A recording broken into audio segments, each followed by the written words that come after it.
Olá, meu nome é Gustavo Martins, sou brasileiro, casado, gerente de projetos de profissão, hoje atuando como gerente de PMO qualidade em uma multinacional alemã. Eu sou certificado PMP desde 2007, professor nas horas vagas. E eu quero partilhar o meu entendimento dos processos, ferramentas e técnicas do PMBOK Guide que eu aprendi nos últimos anos.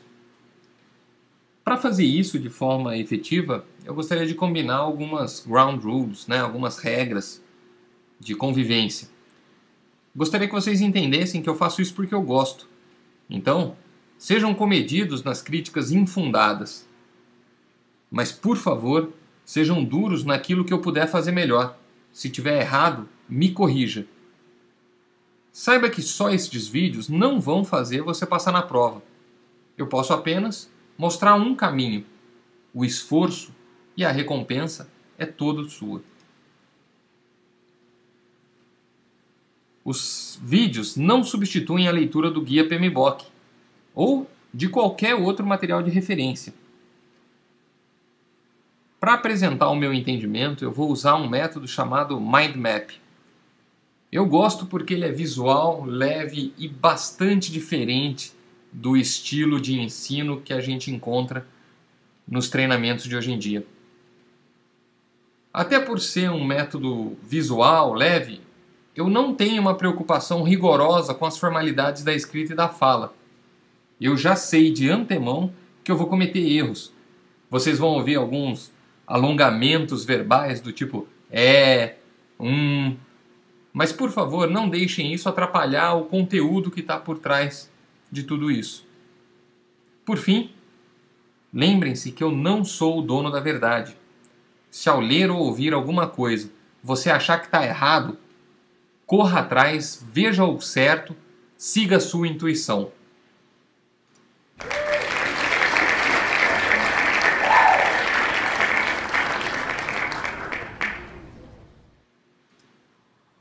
Olá, vamos continuar o nosso preparatório à certificação PMP, baseada no PMBOK 4ª edição. Na aula passada nós falamos dos 3 primeiros capítulos do PMBOK, que a gente chama de Framework, e como de costume, eu acho que isso é regra entre a maioria das pessoas que ensina para a certificação PMP, nós vamos pular o capítulo 4, que é a integração. E vamos fazer hoje os capítulos 5 e 6, gerenciamento de escopo e gerenciamento de tempo. Então, vamos falar de gerenciamento de escopo. Vocês lembram quantos eram os processos de gerenciamento de escopo? Se você falou 5, a resposta é essa mesmo. O primeiro deles é coletar requisitos. É um processo de planejamento. Coletar requisitos, todos os processos no PMBOK, eles estão divididos entre entradas, ferramentas e técnicas e saídas. Tá legal? Então, para que eu possa fazer a coleta de requisitos, o que eu preciso? Esse é o entendimento. Eu preciso ter, no mínimo, Project Charter. E o PMI, instituição americana, cabeça de americano, aquela coisa bem quadradinha, bem fiel às regras e normas. Não existe projeto se não existe Project Charter. Então, se uma das questões perguntar o seguinte: você acabou de fazer análise preliminar de riscos, mas ainda não tem o Project Charter assinado, o que você deve fazer em sequência? Nada. Sem Project Charter não existe projeto. Tá legal? Segunda entrada importante: o registro dos stakeholders. Pode ser uma matriz em Excel onde você faz análise de poder e influência do seu stakeholder. Pode ser uma lista em um Word com quem são os seus stakeholders. Mas cuidado, Stakeholder Register não é uma lista de contatos do seu projeto. O stakeholder, lembra da nossa aula anterior? É aquele cara que está segurando o bife, Ele tem interesse nisso, é a pessoa que pode atrapalhar o seu projeto ou potencializar o resultado dele. Para fazer a coleta de requisitos, nós podemos lançar mão de algumas ferramentas e técnicas. Eu não vou falar todas que estão no PMBOK, mas eu vou chamar a atenção para algumas mais importantes. Por exemplo, utilizar focus groups. Focus groups nada mais é do que colocar pessoas pré-qualificadas para falar sobre aquele seu produto. Então, se eu estou desenvolvendo um mecanismo que toca MP3 para uma geração de 15, de 17 anos, eu vou colocar esse grupo foco numa sala e vou tentar levantar os requisitos desse público. Tá legal? Fazer workshops. Então, não necessariamente o PM tem que ser o facilitador desse workshop, mas ele tem que conhecer a técnica. E o workshop é uma bela forma de coletar requisitos. Uma terceira forma bastante usada é a entrevista, né? É o momento em que você pode questionar abertamente as expectativas e quais são os requisitos que aquele sistema, produto ou serviço deveriam atender.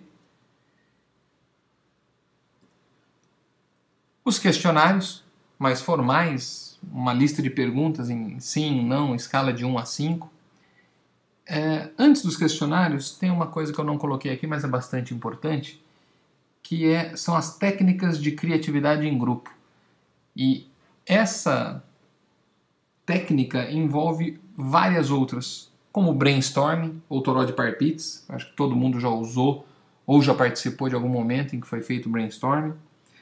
A técnica de grupo nominal é basicamente um brainstorming com uma votação no final para se classificar as ideias. O mind mapping pode ser uma forma de coletar requisitos, se a pessoa sabe usar o mind map, pode ser uma boa forma de mapear tudo isso. Os diagramas de afinidade, então se cair na prova alguma coisa com diagrama de afinidade, entenda que isso tem a ver com o escopo, com coletar requisitos. E a técnica Delphi. Bom, técnica Delphi a gente tem que abrir um espaço todo especial. Provavelmente vai cair sobre técnica Delphi na sua prova. E você tem que saber para que serve.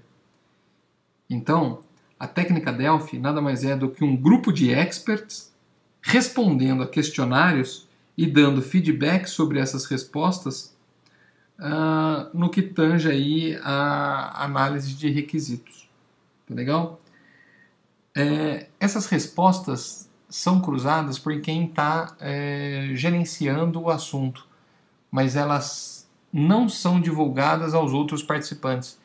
Então, se eu tenho o João, o Carlos e a Maria, experts num assunto, e eu quero usar a técnica Delphi, eu encaminho um questionário para eles, recebo essa resposta, mas eu não sei se é o João, se é o Carlos, se é a Maria.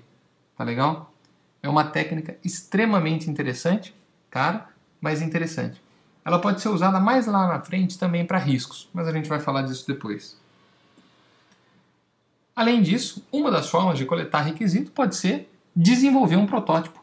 Dependendo do tipo de negócio, de projeto que você está desenvolvendo, um protótipo pode se fazer necessário já para ver se é viável seguir no projeto. Como saída da coleta de requisitos, o que nós temos? Uma lista de requisitos, certo? Não só a lista, mas toda a documentação de requisitos. Isso significa o plano de gerenciamento de requisitos e, minimamente, a matriz de rastreabilidade. É fácil implementar a matriz de rastreabilidade? Não, não é. Precisa ser feito? Deveria. Só para a gente exagerar e tentar imaginar uma caneta Bic azul. Todo mundo já trabalhou com uma caneta Bic azul. E se vocês já tiverem alguma aula chata, vocês já desmontaram essa caneta Bic algumas vezes. E quando você desmontou a parte traseira, o tubo de acrílico, tirou a carga, tirou a tampa da frente, botou em cima da sua mesa, montou de novo. O que vocês fizeram, se fizeram isso, foi desenhar a WBS do projeto, certo? Exatamente. Então, o que nós temos quando a gente fala de matriz de rastreabilidade é o seguinte: se o meu cliente pedisse a caneta vermelha ao invés da azul, o que tudo essa mudança impacta? Ela impacta o tubo frontal da caneta, ela impacta o tubo traseiro da caneta e impacta o mecanismo de escrita. Então, saber o que deriva do que, o que leva a quê, quem responde isso é a matriz de rastreabilidade. Legal. Segundo processo, definir escopo. Então nós coletamos requisitos, sabendo quais são os requisitos, nós vamos definir escopo. E agora o PMBOK vai começar a fazer sentido para vocês, porque aquela leitura chata que provavelmente levou vocês para a cama algumas vezes, você agora vai começar a entender. Porque as entradas para se definir o escopo nada mais é do que eu vi anteriormente. Então, o Project Charter de novo e a documentação de requisitos. Se nesse momento vocês estão se perguntando de onde veio o Project Charter, ele veio do capítulo 4, que é a integração. O primeiro processo na fase de iniciação é desenvolver o Project Charter. Então, por enquanto, vamos entender só de escopo. Lá no final do curso, na sexta aula, a gente vai falar de Project Charter. Para definir o escopo, nós vamos ter também acesso a uma das figuras importantes e que vão impactar muito na execução do seu projeto, que é o que eu estou chamando de APO, ou Ativos de Processos Organizacionais. Então, o que é um ativo de processo organizacional? É tudo aquilo que a empresa sabe e usa a seu favor. Então, procedimentos, guidelines, lessons learned, tudo isso são ativos de processos organizacionais. Tendo tudo isso como entrada, nós vamos para as ferramentas e técnicas da definição de escopo. Primeira delas, consulta aos especialistas.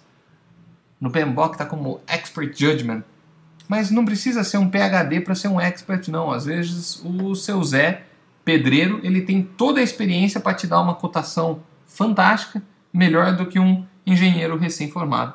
Então, considere, leve em consideração a experiência, né, a experiência e a expertise dos mais antigos para fazer a melhor definição de escopo. Podemos fazer também análise de produtos. Então, se o deliverable do seu projeto é um produto, a gente pode fazer uma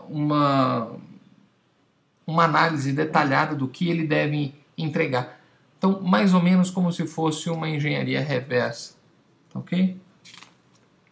Novamente, workshops bastante utilizados. E aí você já consegue produzir a saída. E a saída de definir escopo é tão lógica quanto a declaração de escopo, que é a descrição do que você vai fazer, quais são os critérios de aceite, o que garante que o meu projeto vai ser entregue. Então, se eu estou entregando um muro, é um muro com 2 metros de altura, de cor branca, resistente a XYZ. Tá legal? Tem que ter definida quais são as entregas. Né? O projeto nunca é só o projeto, ele é um compêndio de várias entregas intermediárias que culminam lá na entrega do produto final. É importante ter na declaração de escopo o que não faz parte do seu escopo. Então eu vou fazer o muro, mas eu não faço o chão. Ou eu faço o muro, mas a cerca elétrica não faz parte do meu escopo. É preciso deixar claro também na declaração de escopo todas as premissas. Premissa é aquilo que você assume como verdadeiro para efeitos de planejamento. Então, se eu vou fazer uma festa, vou fazer um churrasco no final de semana, eu adoto a premissa de que não vai chover. E eu convido todo mundo. A gente vai ver no capítulo 11 do PMBOK que premissa é fonte de risco. Então, tudo aquilo que você assume como premissa, prepare-se porque pode dar errado. No meu exemplo do churrasco, eu falei que eu assumi a premissa que não ia chover, então é bom eu ter uma contingência para o risco de chuva, porque se chover vai estragar o meu churrasco. Deu para entender? Maravilha. E as restrições, que é tudo aquilo que limita as opções do time de projetos. Então, usar uma tecnologia específica, vamos supor que nós estamos desenvolvendo uma página de e-commerce para alguma empresa e essa empresa quer que você use a tecnologia A. Você sabe que a A não é a melhor porque ela tem uma mão de obra cara, já está sendo meio desatual, mas se é isso que o projeto quer, você tem que considerar essa restrição no seu planejamento. Coletamos o requisito, definimos o escopo, precisamos definir a WBS. O que é WBS? WBS é quando nós desmontamos a caneta BIC nas suas partes menores e melhor gerenciáveis. Essa é a definição de WBS, ou Work Breakdown Structure. Quem está trabalhando com PMBOK em português vai achar EAP, Estrutura Analítica do Projeto. Então, quais são as entradas para a gente fazer a WBS? Primeiro, a declaração de escopo. As informações de requisitos. Os ativos de processo organizacional. Por que os ativos de processo organizacional são importantes aqui? Porque eu vou definir uma WBS, será que já existe um template? Template é um ativo de processo organizacional. Tem processo descrevendo como eu devo criar minha WBS? Quantos os níveis? Qual a codificação, etc. e tal? Então, ativos de processo organizacionais muito importantes para criar a WBS. Ferramentas e técnicas para fazer a WBS. Tão simples quanto lembrar do meu amigo elefante. A pergunta é, como eu como um elefante? Em partes. Então, a ferramenta principal para você criar a WBS é usar a decomposição. E qual é a saída da WBS, de criar a WBS? Uma WBS, certo? Gráfica em lista. Hoje o Project migra para o Visio, WBS Chart Pro faz direto no Project. Você pode fazer uma WBS em post-it, pouco disso importa. O importante é entender como que o projeto se decompõe em partes menores e melhor gerenciáveis. Junto com a WBS sai o dicionário da WBS, que são os termos, os critérios de aceite, como que eu vou avaliar cada pacote de trabalho. Quando a gente olha para uma WBS, cada caixinha dessa que vocês estão vendo na figura, colocadas aí pelo nosso personagem, cada pedacinho desse é um pacote de trabalho. Então o dicionário da WBS vem explicar e dar o critério de aceite, de medição, de teste de cada um desses pacotes de trabalho. E olha que curioso, no terceiro processo de planejamento do capítulo 5, que é escopo, nós temos a nossa primeira baseline. E quem já trabalha um pouquinho com o projeto vai falar baseline de custo, de tempo, certo? Não, nós temos a baseline de escopo, que é formada pela declaração de escopo, pela WBS e pelo dicionário da WBS. Por favor, lembrem disso, porque é importante. Então, como saída do processo 5.3, criar a WBS, nós temos a primeira baseline descrita pelo PMBOK, que é a baseline de escopo, composta por declaração de escopo, WBS e dicionário da WBS.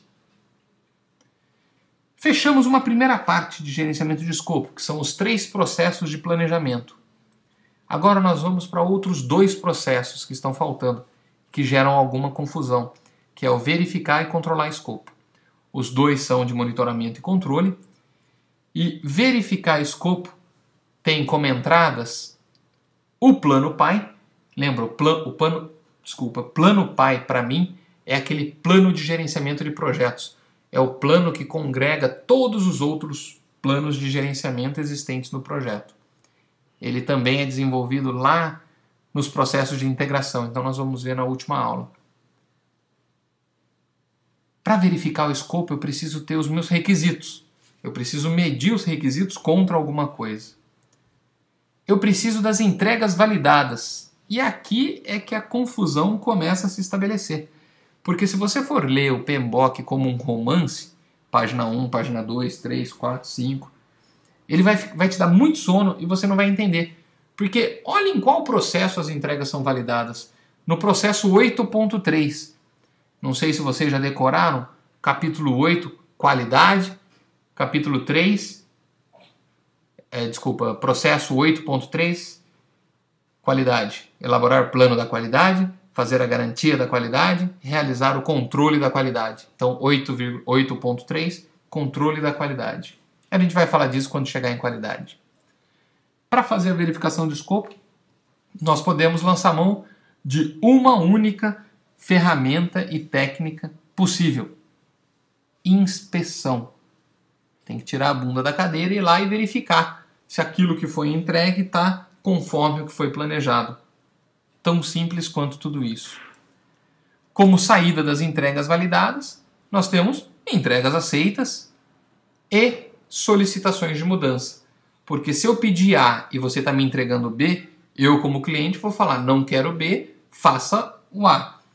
E aí isso movimenta, né, volta a acionar o nosso processo lá na fase de integração de controle integrado de mudança. Quando a gente fala em controlar o escopo, como entrada, nós também temos o plano PAI, só que aqui muda. Temos informações de performance. Tá? Então, não me interessa mais no controle de escopo se a entrega está validada ou não está validada. Me interessa a informação de performance do meu projeto. É claro, se eu não tenho first pass yield, né, se eu não acerto da primeira vez, minha performance vai cair. Mas é aqui que eu vejo isso. Continuo precisando dos requisitos e dos ativos de processos organizacionais. Como ferramentas e técnicas, nós temos a análise da variância. Eu vou comparar qual era o meu plano e o que eu estou fazendo. E a saída de tudo isso, eu tenho um report da performance do trabalho. Se o trabalho não estiver performando de forma adequada, o que eu tenho? Mudança de novo. Como que o trabalho pode não estar performando? Eu exijo um EBIT de 10, o seu projeto está me dando um EBIT de 8. Eu, gestor, preciso tomar alguma mudança para fazer isso voltar naquilo que eu preciso.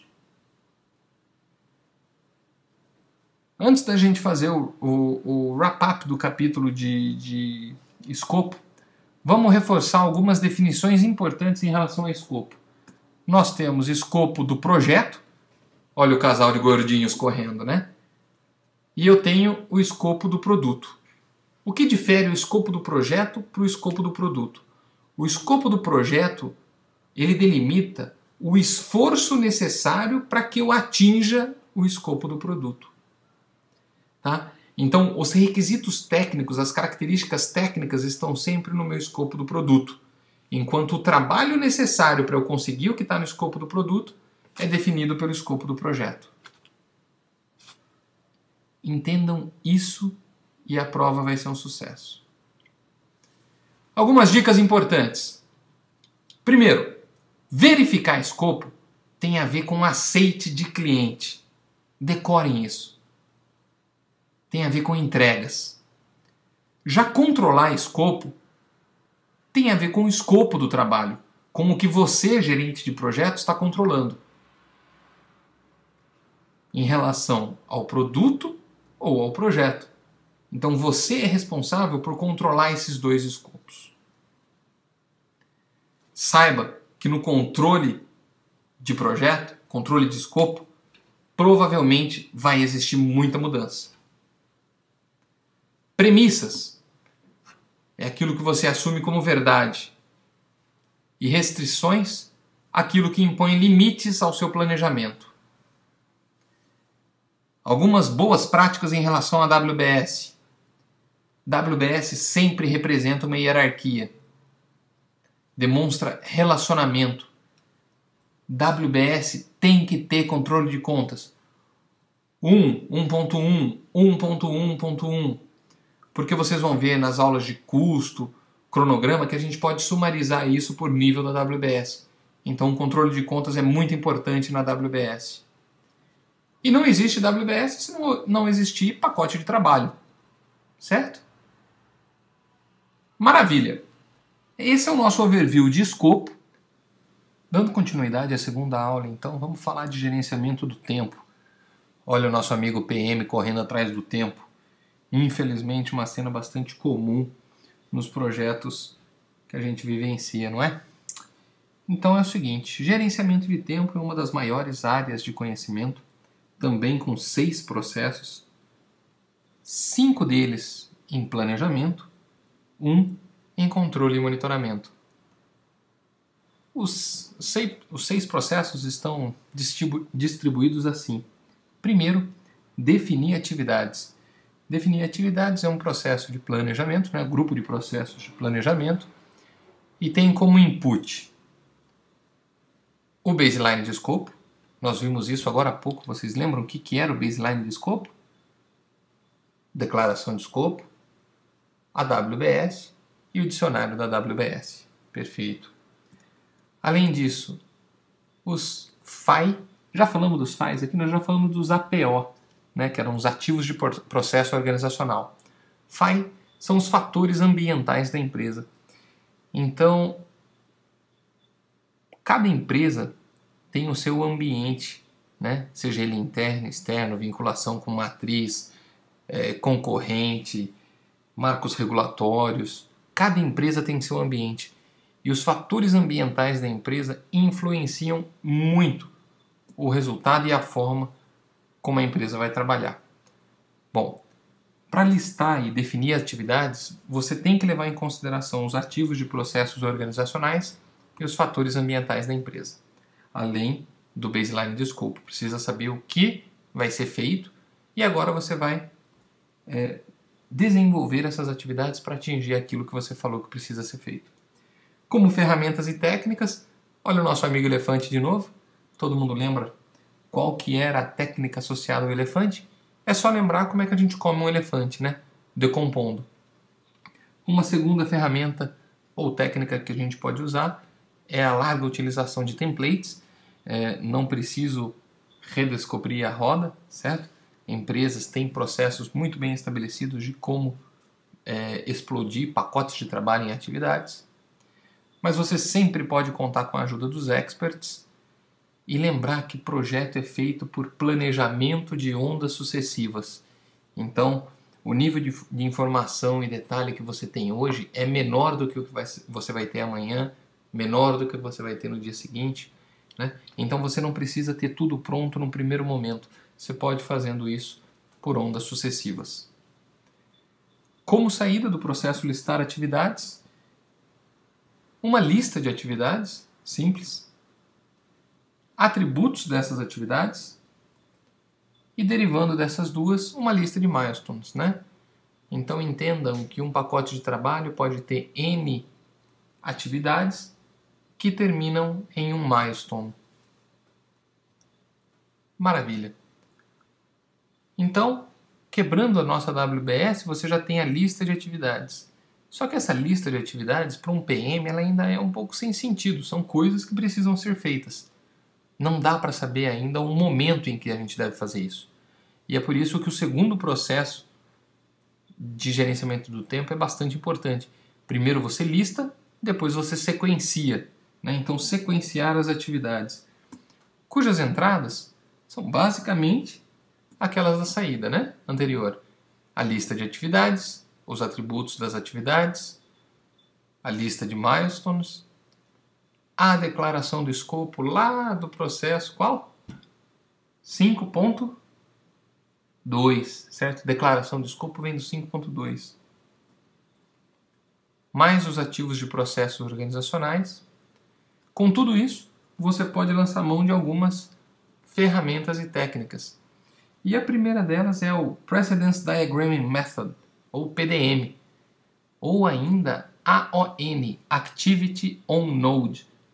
Eu não vou entrar no detalhe nesse webcast sobre como fazer os desenhos, identificar caminho crítico, porque eu entendo que isso aí você consegue acessar uma Wikipedia da vida e ter informação melhor do que eu poderia prover. Tá legal? Mas saibam que usar o método PDM é uma ferramenta ou técnica utilizada para sequenciar atividades. Você já usa PDM se você já trabalhou com Project. Se você já fez um cronograma no Project, você sabe o que significa a sigla TI, né? Término, início, término, término, início, início e início, término. São formas de relacionamento entre atividades. Então, o Precedence Diagramming Method é exatamente isso aqui. Além disso, uma outra ferramenta é entender das dependências mandatórias. Não dá para ter pipoca sem estourar milho, certo? Essa é uma dependência obrigatória. Existem dependências arbitradas, que é aquelas que eu mando fazer esse depois desse, porque é assim que eu quero, porque com a minha experiência eu aprendi que assim é melhor, e ponto final, certo? E você tem as dependências externas. Então um cliente precisa que você faça isso antes dele te liberar, né? Nós precisamos de licença do IBAMA antes de começar a trabalhar num site, e assim sucessivamente. Uma outra ferramenta e técnica de sequenciar atividades é o uso de leads and lags. Para quem não recorda do nome ou faz confusão, lead é antecipação, né? Pensa no líder da prova, né? E o lag, né? Se você pensar no jet lag, você vai lembrar que é uma espera, um delay, é alguma coisa. Então, quando você está sequenciando atividades, você pode aplicar leads and lags. Por exemplo, eu só posso fazer o teto quando eu terminar a parede. Só que se você fizer imediatamente, pode cair alguma coisa na parede, sujar. Então, poderíamos dizer o seguinte: eu só posso construir o teto 12 horas depois que eu terminar a parede. Tudo bem? Maravilha. Claro, usar templates para gerar uma saída, o famoso diagrama de rede. Então, aqui vocês veem um modelo de um Activity on Node, né? Ou atividade no nó. Tá vendo? Então, não vamos entrar no mérito aqui, porque esse é só um exemplo visual, mas você precisa saber desenhar isso aqui para passar na prova. Provavelmente vão cair 2 ou 3 exercícios, às vezes o mesmo exercício com perguntas diferentes, questionando qual é o caminho crítico, o que aconteceria se a dependência A-B mudasse para A-C e assim sucessivamente. Então, se você tiver dúvida nesse quesito, entra no blog gcmartins.blogspot.com, deixa sua pergunta lá no FAQ da 4ª edição do PMBOK que eu respondo para você com detalhes de como fazer isso. Terceiro processo. Então, olha só, nós já listamos as atividades, sequenciamos, agora eu preciso definir recurso. Quem ou o que vai fazer aquela atividade que eu listei e sequenciei antes. Como entrada disso? Basicamente todas as anteriores, né? A lista de atividades, de atributos, os calendários de recursos e atenção pessoal, recurso não é só pessoa, não é só dinheiro, tá legal? Então nós temos recursos humanos, recursos financeiros, nós temos máquinas. Quem já viu na estrada aqueles caminhões especiais para movimentação de peças pesadas, aquilo é um recurso caro, escasso, tem que agendar com antecedência. Imagina perder uma janela de locação desse tipo de guindaste ou de guincho. Então, todos os recursos necessários para a execução das suas atividades têm que ser levados em consideração na hora de estimar recurso. Além, claro, dos fatores ambientais da empresa e os ativos de processos organizacionais. Para estimar recurso, nós temos algumas ferramentas e técnicas. A consulta a especialistas, o uso de softwares, a análise de alternativas, a estimativa bottom-up e dados estatísticos. No fundo, por que eu usei a figura de uma árvore? Porque eu realmente entendo que se você fizer uso de todas essas técnicas, vai florescer um cronograma fantástico no seu projeto. Use um software adequado para fazer cronograma. Não é Excel. Nada contra o Excel, excelente ferramenta, uso todo dia. Mas não é uma ferramenta de cronograma. Faça uma estimativa bottom-up, né, de baixo para cima. Se você souber quanto tempo você vai levar no seu menor pacote de trabalho, a sua estimativa de término no projetão, perfeita, muito melhor. Use dados estatísticos, use PERT, use as várias dados estatísticos e fórmulas e curvas que a gente pode fazer para identificar a melhor distribuição. Analise de todas as formas. E não seja o dono da verdade. Tem gente aí fora que entende mais que você. Tem gente dentro da sua empresa que pode entender aquele detalhezinho que vai fazer toda a diferença no seu cronograma. A saída de estimar os recursos é a RBS, que é a Resource Breakdown Structure, ou estrutura analítica de recurso. Além dos requisitos de recursos, né, o que eu preciso para tocar esse projeto? O que eu preciso para concluir aquela atividade? Quarto processo. Vejam, eu listei a atividade, eu sequenciei, eu discuti e descobri quais são os recursos necessários e o que eu tenho à minha mão. Na hora que eu tenho tudo isso, eu posso estimar a duração. Pensa o seguinte, imagina que você nunca trabalhou com software, mas o exemplo que eu vou dar com software talvez seja fácil para entender. Por que eu estimo primeiro o recurso e depois duração? Porque a duração depende do meu recurso. Se eu colocar o Gustavo, que não entende nada de programação, para fazer algo, talvez, eu consiga fazer, mas eu vou levar 1 ano, 2, 3. Enquanto você tem um cara que é especialista em fazer aquilo, ele vai fazer muito mais rápido. Então, o gerente de projeto primeiro identifica qual é o recurso que ele tem, depois ele estima a duração. Para estimar a duração, como entrada, você tem a lista de atividades, o calendário de recursos. Não adianta ser o João que entende tudo do sistema para fazer se ele não estiver disponível. Os requisitos de recurso, os atributos das atividades, e com isso ele vai conseguir, usando algumas ferramentas e técnicas, identificar as durações. Essas ferramentas são a consulta aos experts, a estimativa análoga, a estimativa paramétrica, a paramétrica nada mais é do que uma estimativa estatística. Por exemplo, é aquela que você tem parâmetros, né? Olha, eu já sei aqui mais ou menos que um aplicativo em Java vai dar mais ou menos X horas por linha de programação. Se for em C+, aí é diferente, é mais isso, ok?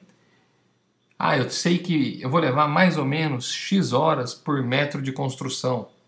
Uma outra forma de estimativa paramétrica, quem trabalha com construção civil, é o uso da tabela Pini, né? A tabela Pini já dá lá uma tendência de mercado, né? Quanto custa na média um metro linear de qualquer coisa. E a famosa estimativa 3 pontos, é o PERT, né? PERT vem de Project Evaluation Review Technique. Program Evaluation Review Technique, desculpa. O PERT é o famoso estimativa 3 pontos. Decorem essa fórmula, por favor. Imaginem que eu quero trabalhar com 3 cenários. O cenário P, que é o pessimista, o cenário M, que é o mais provável, e o cenário O, que é o otimista. Então, se eu quero ter uma estimativa PERT, eu pego esses 3 dados. Então, a fórmula é P mais 4M mais O dividido por 6. Então, se o pessimista me diz que eu faço em 10 dias, o realista me fala que eu faço em 5 e o otimista fala que eu faço em 2, então eu teria 10 mais 4 vezes 5, 20, 30, com mais 2, 32, por 6, 5,8, alguma coisinha. Então, essa seria a estimativa mais adequada para eu adotar no meu projeto. Interessante? Muito. Fácil? Moleza. Todo software, Project, Primavera, Spider, o que você usar, com certeza tem a funcionalidade de fazer estimativa de 3 pontos. Falando em PERT, nós vamos falar também de desvio padrão. Desvio padrão nada mais é do que estimativa pessimista menos a otimista dividido por 6. E uma terceira figura, menos utilizada, mas que pode cair, é a variância, que é o desvio padrão ao quadrado, ou seja, pessimista menos otimista dividido por 6 ao quadrado. Como saída do processo de estimar a duração, nós temos as estimativas e eventuais updates no plano do projeto. Por que sai update daqui? Porque se a sua estimativa não atender a data final do projeto ou algum outro requisito do projeto, você vai ter que refazer tudo isso. Olha a beleza de gerenciar projetos. Por isso que o projeto é feito no planejamento de ondas sucessivas, né? Não dava para saber tudo no começo. Você vai amadurecendo e maturando cada vez mais o resultado do seu projeto. O último processo de gerenciamento do tempo, fazer o cronograma. Então nós já listamos atividades, sequenciamos, estimamos recursos e durações. Chegou a hora de colocar tudo isso na nossa ferramenta. Como entrada, nós temos tudo o que a gente viu até agora, certo? Ferramentas e técnicas. Primeiro, o uso de software. Não dá para pensar na construção de uma hidrelétrica Giral Santo Antônio sem pensar num software por trás daquilo. Imagina a quantidade monstruosa de deliverables que tem um projeto daquele. Então não dá para fazer no Excel. Precisa ser algo mais parrudo. Você vai usar técnicas de compressão. Existem duas técnicas de compressão. Uma é a própria compressão. A segunda é o paralelismo. Então, o que é compressão? É colocar mais recursos para fazer determinada atividade. Atenção, isso não funciona para qualquer tipo de atividade. Uma mulher dá um filho em 9 meses. 9 mulheres não darão à luz a uma criança em 1 mês. Então não adianta colocar mais recursos. Não adianta fazer compressão dessa atividade, certo?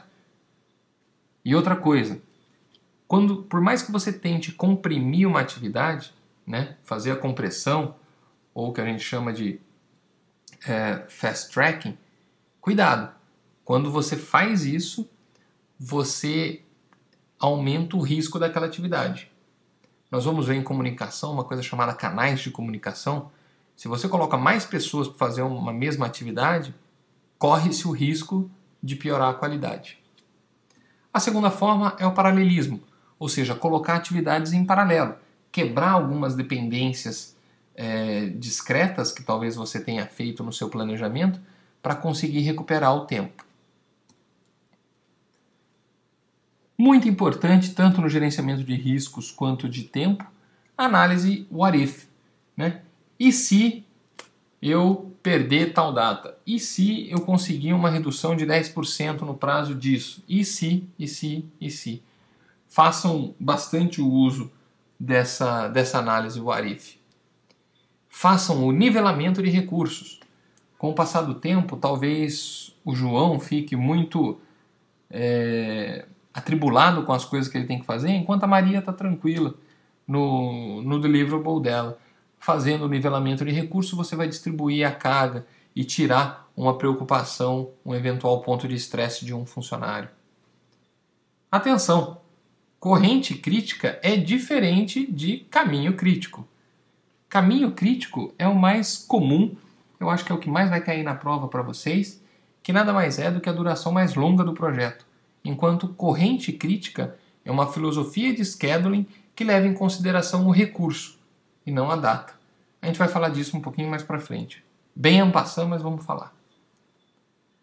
Como saída do último processo de planejamento, eu tenho o cronograma. E o cronograma ele pode ser um cronograma de alto nível, pode ser um cronograma de fases, ou pode ser um cronograma detalhado como a gente conhece. Então, a forma como você vai apresentar depende da necessidade do seu cliente, do seu gestor, da sua empresa. Mas é nesse momento que você tem o baseline de entregas do seu projeto. Último processo. De novo, passamos por 5 processos de planejamento. Listamos atividades, sequenciamos, estimamos recursos, durações, desenvolvemos o cronograma. Agora é hora de controlar o cronograma. E controlar o cronograma é bastante fácil. Como entrada disso, eu tenho o reporte da performance. Se eu falei que eu ia terminar determinado work package, Acabei, não acabei, né? Eu preciso do cronograma, preciso do plano PAI, porque nele vai existir todos aqueles planos de gerenciamento de projeto e eu vou verificar se eu estou fazendo as medições, tudo como manda. Ferramentas e técnicas, análise da performance. Um exemplo de analisar a performance do cronograma é o Earned Value Management, né? Ou EVM. Principalmente as medidas de Schedule Variance e Schedule Performance Index. Nós vamos entrar no detalhe desses dois indicadores no capítulo de custos. Ferramentas e técnicas, todas as que a gente falou no processo de criar o cronograma. E olha que coisa lógica. Então você não precisa decorar 2 vezes. Você entendeu as ferramentas e técnicas para criar um cronograma, controlar são as mesmas. Certo? Maravilha. Como saída do controle de cronograma, as medições de trabalho, as solicitações de mudança e os updates no plano do projeto. Para finalizar, vamos só passar por algumas definições. Corrente crítica é o cronograma organizado por recursos, faz a utilização de buffers e é relativamente nova. O caminho crítico, por sua vez, considera a duração das atividades e é o caminho mais longo do início ao fim do projeto. É ele que vai determinar a duração do seu projeto. Pode cair algumas questões na prova perguntando do Near Critical Path, que é o segundo caminho mais longo. Tá legal? O caminho crítico é onde o PM deveria manter o foco da sua atuação. Por quê? Porque se ele reduzir uma atividade que está no caminho crítico, ele reduz a duração do projeto. Se ele atrasar uma atividade que está no caminho crítico, ele atrasa o projeto. Por fim, algumas dicas. Primeiro, pode cair na prova do PMI algumas questões de número. Então, quando falar de níveis de reporte, entenda que existe o reporte 0 e 100. Não fiz, fiz. Assim como tem o 50-50. Eu reporto o primeiro 50 quando eu estou no começo e os últimos 50 quando eu estou no final. E tem o reporte 20-80. Não confundam com a regra de Pareto, que é 80-20. A gente vai falar disso em qualidade. E por fim, um bom cronograma é um cronograma rock and roll, certo? KISS. Keep it simple, stupid. Então, é meio forte falar isso? Com certeza. Mas um bom cronograma é aquele que usa relacionamentos término e início, que facilita a vida, que qualquer pessoa pode ler e entender a sua linha de raciocínio.